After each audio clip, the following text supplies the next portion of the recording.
Disgraced volleyball coach was found dead in his cell after he was stabbed over 31 times by a lawnmower blade by his own cellmate. It took over 3 hours for them to find the inmate after he was brutally stabbed. They found the Chomo ex-disgraced volleyball coach who took all the parents' trust and destroyed families, just gutted and dead. They look over at the cellmate.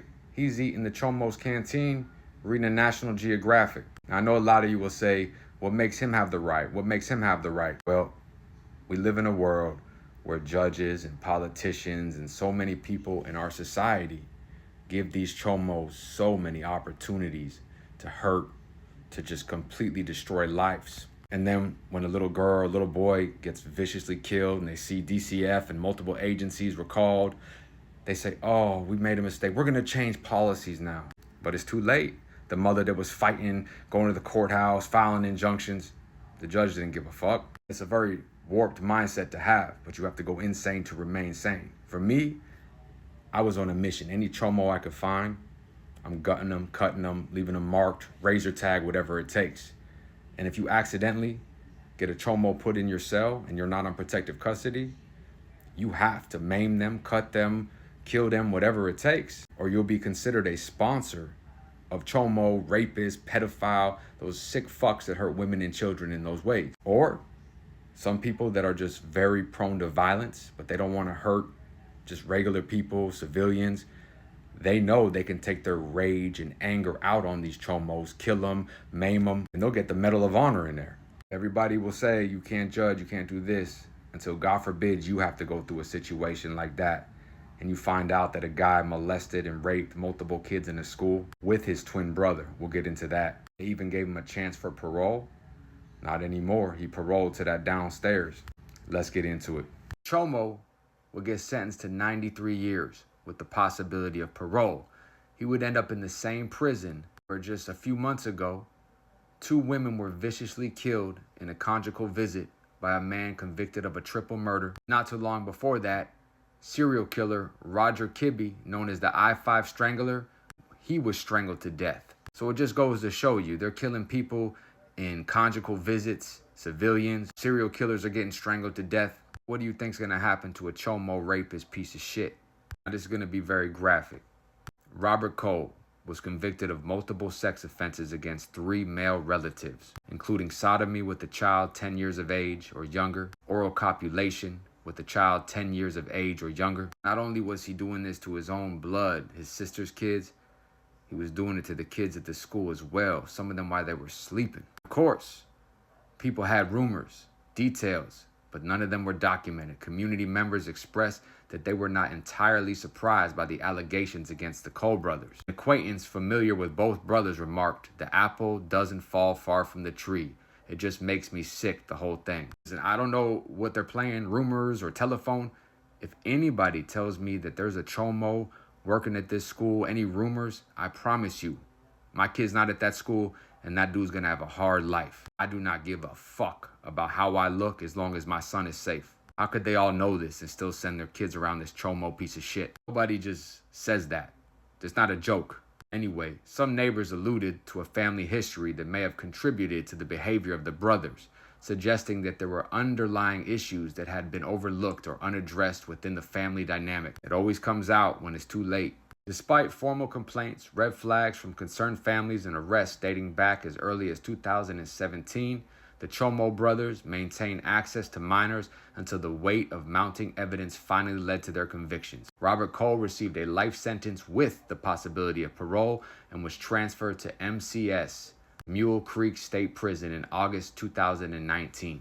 The fact that they even gave him parole, that's just another reason he got overkilled. Could you imagine a person that did this to the kids at the school, his own family, thinking that he's gonna be out on parole one day? Anytime they put a chomo in your cell and you're not in protective custody, you must maim, slice, hurt, poison, whatever it takes.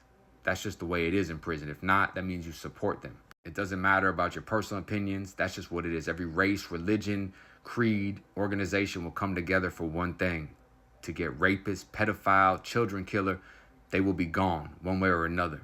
Robert Cole was convicted based on a combination of victim testimonies and corroborating evidence. The prosecution presented multiple victims who testified about the abuse they endured. Additionally, evidence such as forensic findings and consistent accounts from the victims supporting the charges. The jury found him guilty of numerous sex offenses, leading to a sentence of 93 years and 8 months to life in prison. So to understand the amount of violence and torture that these chomos go through for raping women, raping little children, sex offenders, especially those convicted of crimes against children, are common targets of prison violence.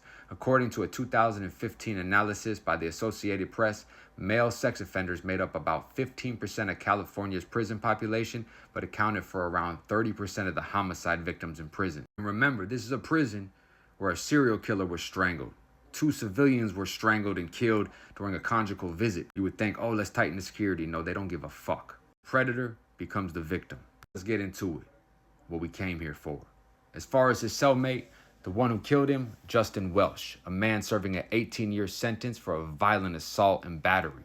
Welsh was no stranger to the unspoken code that governs the prison life. The moment correctional staff placed Robert Cole in his cell, Welsh recognized the name, the face, and the charges. He knew this program. One familiar with the investigation noted, he knew exactly what that meant. That chomo, that man, Cole, was done the moment he walked through that door. Welsh rocked him to sleep, kept calm and conversational, luring the chomo Cole into a false sense of safety. The two shared a few words. Cole put his belongings down, eventually believing the danger had passed. The chomo went to sleep, but Welsh had already made his decision. At approximately 4:30 a.m., during the early morning breakfast delivery, Cole rose to grab his tray. He returned, laid down, and drifted back to sleep. Welsh waited. Hidden in the cell was a weapon, a makeshift shank crafted from a piece of lawnmower blade sharpened to a deadly edge. Welsh stood over his sleeping chomo cellmate and launched into a ferocious assault, stabbing Cole over 32 times, targeting the neck, torso, and upper back. Blood pooled quickly across the cell floor. There was no struggle. Cole never saw it coming. Once the attack was finished, Welsh reportedly sat calmly, eating the chomo's canteen as if nothing had happened. Correctional officers didn't discover the body until nearly 2 hours later at 6:30 a.m. during standard morning lockdown checks. When confronted, Welsh offered no resistance. He looked at the officers in the eye and said what any parent would say. "What did you expect when you put a child molester in my cell, especially one that goes after kids playing volleyball? I've got a daughter. She plays sports. You think I would ever let that slide?" As of now, no correctional staff have been disciplined or reassigned, but critics have demanded answers. Why was a convicted child molester placed in general population? Why was he paired with a known violent offender? And did prison officials knowingly set the stage for retribution? How come they never say, why was a violent sex predator put in that cell? He's not the victim. He victimized children. He's the violent one. That's why he's in the cell with another violent offender. But the difference is, this man didn't go after children. He didn't go after women. He didn't try to get these demonic impulses. And it didn't matter how many times you got away from it.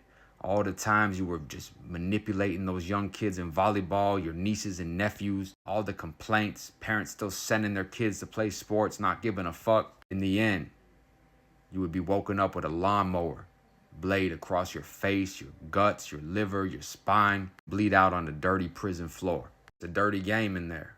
What would you do if they put a chomo in your cell? Stay out, stay free, and leave our kids alone. Us.